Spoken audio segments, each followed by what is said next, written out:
प्रिय विद्यार्थी, आज हम वर्णमाला अध्याय को पढ़ेंगे, जिसमें हम आज वर्णमाला के अंतर्गत स्वर और व्यंजन और इन स्वर और व्यंजन में जो वर्ण आते हैं उनके उच्चारण स्थान को जानेंगे। चलिए हम वर्णमाला अध्याय स्टार्ट करते हैं।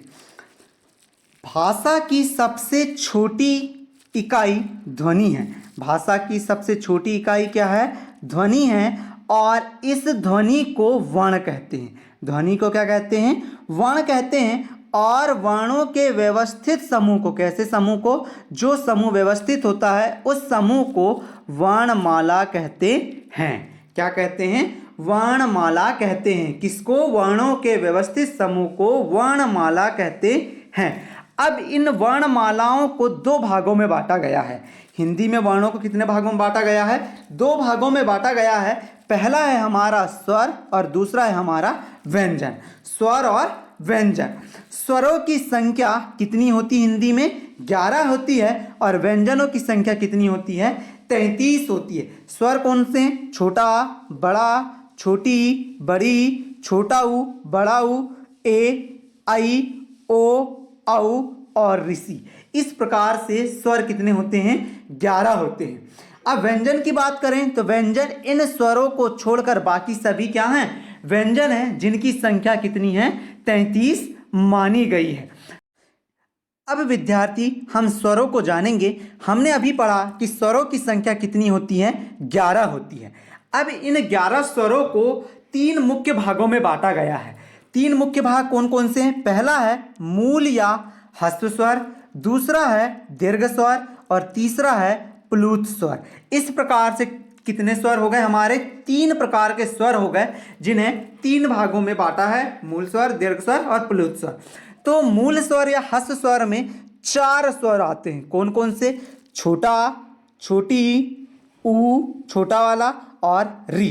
इस प्रकार से कितने हो गए हमारे? 4 हमारे मूल स्वर हो गए। कितने? 4 हमारे मूल या ह्रस्व स्वर हो गए। अब दीर्घ स्वर की बात करें तो दीर्घ स्वर कौन कौन से होते हैं? बड़ा, बड़ी, बड़ा ऊ, ए, आई, ओ और औ। इस प्रकार से दीर्घ स्वरों की संख्या कितनी होती है? 7 होती है। कितनी होती है? 7 होती है। मूल स्वरों की संख्या 4, दीर्घ स्वरों की संख्या कितनी हो गई? 7। अब आता है हमारा प्लुत स्वर। प्लुत स्वर राम, आपने वहां ध्वनि करा आ की, वो जो ध्वनि होती है आ की, जिसे आप इस प्रकार से दर्शाते हैं, यह ध्वनि आपकी कहलाती है प्लुत स्वर। इस प्रकार से हमने कितने स्वर पढ़ा? 3 स्वर पढ़ा। अब हम इन 3 स्वरों के अलावा इन स्वरों के उच्चारण स्थान के जगह ये कहाँ से बोले जाते हैं, अभी वह देखते हैं। उसके बाद हम इनके उच्चारण स्थान देखेंगे।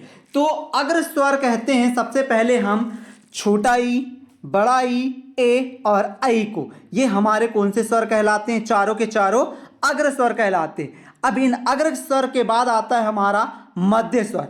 मध्य स्वर में एक ही वर्ण रहता है और वह है हमारा आ, छोटा आ। ये कहलाता है हमारा मध्य स्वर। उसके बाद आते हैं हमारे पश्च स्वर। पश्च स्वर में हमारे होते हैं बड़ा, छोटा ऊ, ओ और औ। इस प्रकार से हमारे पश्च स्वर में 4 प्रकार के स्वर पाए जाते हैं। अब बात करते हैं हम आयोगवाह की। आयोगवाह में हमारे कुल मिला के 3 होते हैं, अम, आहा और एक और होता है हमारा, जहां लिखा रहता है आपका क्या? आ, और उसके ऊपर लगा रहता है चंद्र। क्या लगा रहता है? चंद्र। इस प्रकार से 3 होते हैं आयोगवाह। अब हम स्वर के अलावा व्यंजनों को देखेंगे। व्यंजनों की संख्या हमने अभी जाना कितनी होती है? 33 होती है। अब हम 33 व्यंजनों को अलग अलग भागों में बांटेंगे। तो सबसे पहले व्यंजनों में हम स्पर्श व्यंजन को देखेंगे। कौन से व्यंजन को? स्पर्श व्यंजन को, जिनकी संख्या कितनी होती है? 25 होती है। ये 25 कैसे होते? का वर्ग वाले, चा वर्ग वाले, टा वर्ग वाले, ता वर्ग वाले और पा वर्ग वाले। इनके सभी में, इन 5 वर्गों में 5 के 5-5 वर्ण होते हैं। इस प्रकार से हमारे टोटल कितने वर्ण हो जाते हैं? स्पर्श व्यंजन 25 होते हैं। तो देखिए, का वर्ग की बात करें तो का में क्या क्या आ जाते हैं? का में आ जाता है का, खा, गा, गा और इंगा। इस प्रकार से का वर्ग में 5, चा वर्ग में 5, टा वर्ग में मुख्य रूप से टा, ठा, डा, ढा और ड़ा, ये 5 होते हैं। और ये दो जो व्यंजन आपको दिखाई दे रहे हैं, ये दोनों व्यंजन यहाँ नहीं आते हैं, क्योंकि ये दोनों व्यंजन हमारे क्या कहलाते हैं? उत्क्षिप्त व्यंजन कहलाते हैं। ये दोनों व्यंजन क्या कहलाते हैं? हमारे उत्क्षिप्त व्यंजन हैं। फिर बात करें ता वर्ग की, ता वर्ग में भी कितने होते हैं व्यंजन? 5 व्यंजन हैं। पा वर्ग की बात करें तो पा में भी कितने होते हैं? 5 होते हैं। पा, फा, बा, भा, मा। इस प्रकार से स्पर्श व्यंजनों की संख्या कितनी होती है? 25 होती है। स्पर्श व्यंजन के अलावा हम देखते हैं अनुनासिक व्यंजन। अब ये अनुनासिक व्यंजन क्या होते हैं? सभी वर्ग का अंतिम वर्ण, मतलब कि 5वां वर्ण जो रहता है वह कौन सा वर्ण कहलाता है? अनुनासिक व्यंजन कहलाता है। अनुनासिक व्यंजन कौन से कहलाते हैं? हर वर्ग का अंतिम 5वां वर्ण अनुनासिक व्यंजन कहलाता है। अब आगे की तरफ देखते हैं अंतस्थ व्यंजन। अंतस्थ व्यंजन मतलब कि यह भी 4 प्रकार के होते हैं। कौन कौन से 4 हैं ये? या, रा, ला, वा। ये या, रा, ला, वा हमारे क्या हैं? अंतस्थ व्यंजन हैं। उसमें व्यंजन की बात करें तो उसमें व्यंजन भी 4 प्रकार के होते हैं और यह मुख्य रूप से परीक्षा में बार बार पूछे जाते हैं। सा और सा सलजम का, सा षटकोण का, सा स्वरते का और हा हलवई का। इस प्रकार से हमारे कितने होते हैं उसमें व्यंजन? 4 प्रकार के होते हैं। संयुक्त व्यंजन की बात करें तो स्र, त्र, ज्ञा और श्रवण वाला स। इस प्रकार से संयुक्त व्यंजन भी कितने होते हैं? हमारे 4 होते हैं। कितने हैं संयुक्त व्यंजनों की संख्या? 4। अंतस्थ व्यंजनों की संख्या भी 4, उसमें व्यंजनों की संख्या भी 4 और संयुक्त व्यंजनों की संख्या भी कितनी होती है? 4 होती है। इस प्रकार से ये व्यंजन थे। अब हम वर्णों का उच्चारण स्थान जानेंगे। वर्णों के उच्चारण स्थान को जानने के लिए आपको ये एक बढ़िया डायग्राम के साथ चित्रित किया गया है और हर एक वर्ग में अलग अलग बताया गया है। जैसे नासिका जो नाक के द्वारा बोले जाते हैं, ये वर्ण रहे। दंतमूल जो दंत के द्वारा बोले जाएंगे, राला। जैसे दंत, अब ये दंतमूल थे रा और ला। अब दंत के द्वारा कौन सा बोला जाता है? ता वर्ग बोला जाता है। हम इस पूरे को एक सारणी के रूप में देखते हैं जिससे आपको बहुत आसानी से समझ आएगा। जैसे कंठ से बोलने वाले, अब कंठ से बोलने वाले स्वर हैं आ छोटा और बड़ा। ये दोनों क्या है? कंठ से बोले जाने वाले स्वर हैं, आ और बड़ा।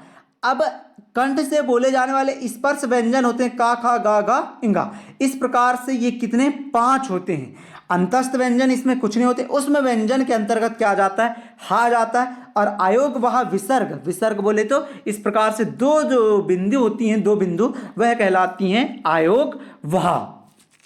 तालु से बोले जाने वाले ई इमली का और ई ईक का, छोटी ई और बड़ी ई। इस प्रकार से तालु से बोले जाने वाले भी कितने होते हैं? स्वर 2 हैं। और स्पर्श व्यंजन चा, छा, जा, झा, इंगा, ये भी स्पर्श व्यंजन हैं। तालु से बोले जाने वाले कितने हैं? 5 हैं। अब अंतस्थ व्यंजन में या आ जाता है और उसमें व्यंजन में क्या आ जाता है? सा आ जाता है। मूर्धा, मूर्धा से बोले जाने वाले छोटा री और बड़ा री दोनों, और टा वर्ग पूरे 5 वर्ण उसके आ जाते हैं। फिर इसमें अंतस्थ का रा आ जाता है और उस्म का क्या आ जाता है? सा आ जाता है। फिर दंत की बात करें तो दंत से री बोला जाता है। और इसके अलावा स्पर्श व्यंजन भी कितने होते हैं? 4 होते हैं। ता, था, दा, धा, ना, 5 होते हैं स्पर्श व्यंजन इसमें भी दंत में। ता, था, दा, धा, ना। और अंतस्थ क्या होता है? इसमें ला होता है और सा इसमें क्या हो जाता है? उसमें व्यंजन हो जाता है। इस प्रकार से यह भी कितने हो गए? 5 स्पर्श व्यंजन हो गए। एक स्वर के अंतर्गत री आ गया और ला हमारा अंतस्थ व्यंजन हो गया और उसमें व्यंजन क्या हो जाएगा? सा। ओठ से बोले जाने वाले पा, फा, बा, भा, मा, ये स्पर्श व्यंजन है। स्वर में छोटा ऊ और बड़ा ऊ है। ये हैं हमारे ओठ से बोले जाने वाले व्यंजन और वर्ण कह सकते हैं, वर्ण। अब नासिका से बोले जाने वाले अभी हमने पढ़ा कि नासिका जो रहती है, मतलब कि नाक से बोले जाने वाले वर्ण, वह नासिक व्यंजन कहलाते हैं या नासिका वर्ण कहलाते हैं। अब कंठ और तालु से बोले जाने वाले मोस्ट इंपॉर्टेंट, जो हमेशा बार बार पेपर में पूछे जाते हैं, क्या है? ए और ऐ, ये दोनों वर्ण जो हैं ये स्वर हैं और ये कहाँ से बोले जाते हैं? कंठ तालु से बोले जाते हैं, जिसे कंठ तालव्य भी कहते हैं। अब कंठोष्ठ से बोले जाने वाले ओ और औ, ये कहाँ से बोले जाते हैं?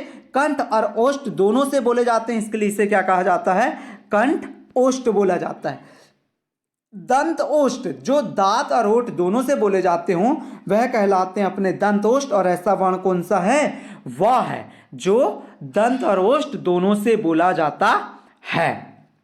इस प्रकार से हमने अभी देखा कि सभी वर्णों के उच्चारण स्थान को हम कैसे जान सकते हैं, कैसे याद रख सकते हैं। ये आपको एक सारणी के रूप में आप इसे आसानी से याद रखने में मदद होगी, या आपको इस सारणी से बहुत ही आसानी से याद रखने में इससे सहायता मिलेगी।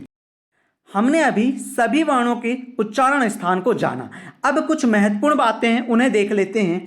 किसी भी वर्ण का उच्चारण हेतु जिह्वा जो रहती है, जीभ, वह महत्वपूर्ण अंग मानी जाती है।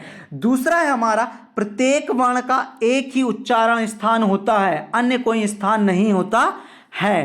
केवल नासिका के वर्णों के दो उच्चारण स्थान होते हैं। संयुक्त वर्णों में जिन दो वर्णों का संयोग होता है वह संयुक्त व्यंजन कहलाते हैं। अब यहाँ पर संयुक्त व्यंजन की बात करें तो संयुक्त व्यंजन हमारे कौन कौन से थे?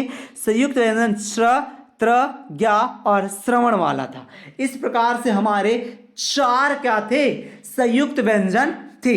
इसकी बात करें हम स्र की, इसमें कौन से 2 व्यंजन होते हैं जो संयुक्त रूप से होते हैं? हमारा एक तो होता है का और दूसरा होता है हमारा सा षटकोण का। ये किसके लिए हो गया? हमारा स्र के लिए। त्र में कौन से 2 व्यंजन रहते हैं? त्र में भी 2 वर्ण पाए जाते हैं। 2 वर्ण कौन कौन से रहते हैं? एक तो रहता है ता और दूसरा रहता है हमारा रा।